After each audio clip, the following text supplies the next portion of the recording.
Airports are busy places, but what happened that day made everyone stop in disbelief. A black woman, quietly waiting for her flight, suddenly found herself the target of an entitled mother's demands. The mother insisted she move seats so her daughter could sit more comfortably, as though the woman's dignity didn't matter. The stares, the tension, the whispers, it all grew heavier with every second. But what neither the mother nor the crowd expected was the truth about who this woman was.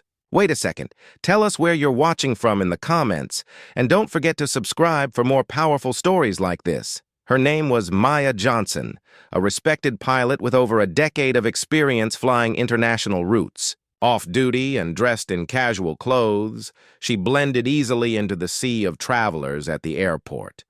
To most, she was just another passenger, someone scrolling her phone, sipping coffee, waiting for boarding to begin.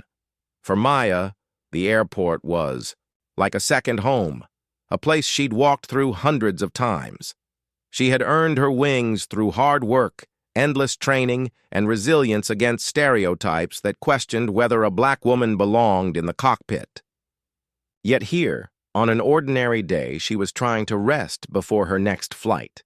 What she didn't know was that a single encounter in this terminal would test her patience, her dignity, and even her silence.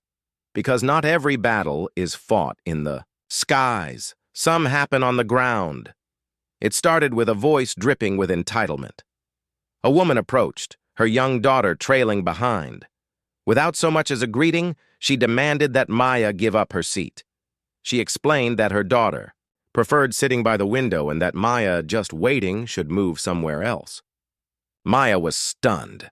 Around her, empty seats were scattered across the terminal. Yet this woman had chosen her, insisting she make way. The implication hung heavy in the air, that her comfort didn't matter, that she was less deserving of the space she occupied. Maya politely declined, but the woman's tone sharpened. She accused Maya of being difficult, and even muttered that people like her never knew how to show respect. A few nearby passengers overheard, shifting uncomfortably in their seats. Some looked away, unwilling to get involved. Others stared, as though waiting to see what would happen next. The mother's frustration grew louder. She called over a staff member, claiming Maya was being rude. Suddenly, Maya wasn't just dealing with one person. She was standing against a system of bias where assumptions came faster than questions. The staffer hesitated, unsure of the situation, but the mother's confidence made her words feel heavier. The crowd seemed split, some sympathetic, others indifferent, and a few quietly nodding as if Maya truly was in the wrong. Maya's heart pounded. She had been here before, in different forms, different places.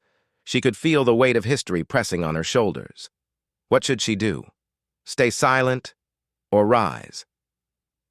The tension broke when the staff member asked Maya to consider moving to avoid conflict. A hush fell, and then Maya stood.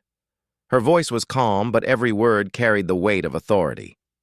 She reached into her bag and placed her pilot's hat firmly on her head. Gasps echoed through the terminal as whispers spread. She wasn't just a passenger, she was the one who commanded the very planes people trusted with their lives.